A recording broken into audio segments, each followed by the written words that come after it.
Well, when you head into the voting booth, what do you see on the ballot? Democrat, Republican, Muslim Brotherhood? We're one step closer to that reality, according to our next guest. Yes, say what? Our next guest says radical Islamists are busy building a voting bloc to sneak their political agenda into the American system. Their goal, to wage jihad from within. Retired Army Lieutenant Colonel Alan West is a Fox News contributor, joins us today from beautiful Boynton Beach, Florida. Good morning to you, sir. Good morning. How are you doing, Steve and Elizabeth? We're doing okay now until we're going to find out about what you're suggesting is going on in American politics. Tell us about this. Well, you have the formulation of the U.S.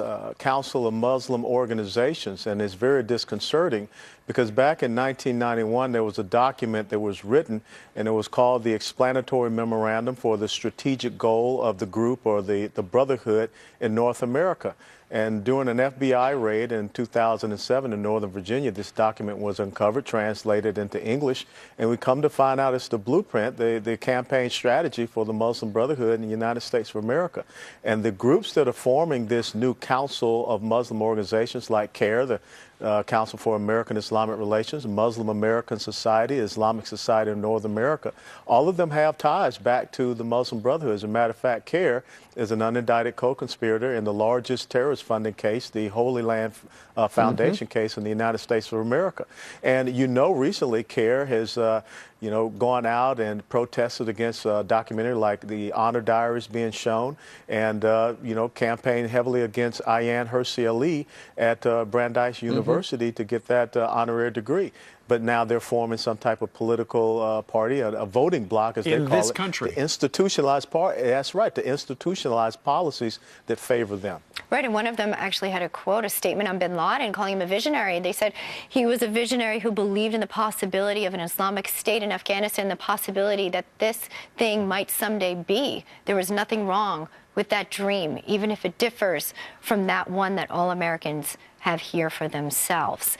Certainly disconcerting. You write in a piece, too, that this is a method to destroy from within. This is not a new philosophy. It has been going on and is in process. Yeah, well, that's what the strategic memorandum says, that they would destroy America from within using a civilizational jihad, and that's exactly what you see happening.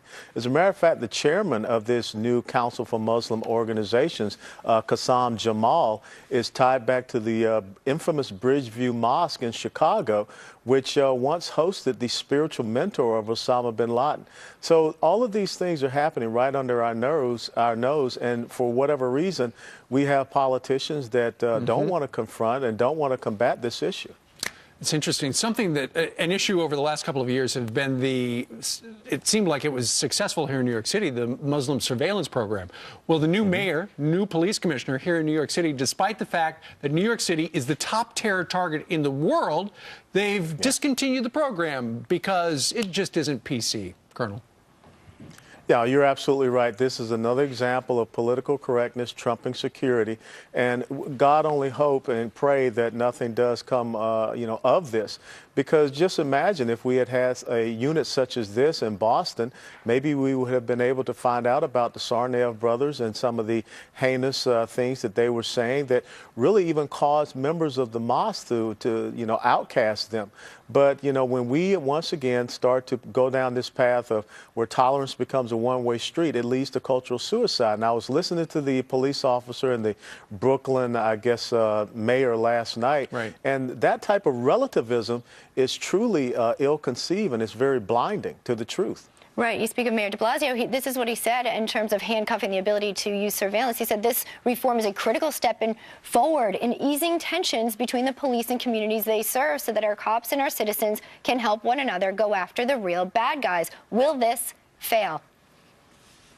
Well, one of the concerns, yeah, you even had Muhammad Atta, as we know, was living down here in South Florida, and he bought his tickets down in Lauderdale by the Sea. So we cannot afford gaps for which we can be exploited. All right, Lieutenant Colonel Alan West joining us today from Boynton Beach. Sir, thank you very much. Thank you, sir. Thank you, and happy Easter. Right back at you.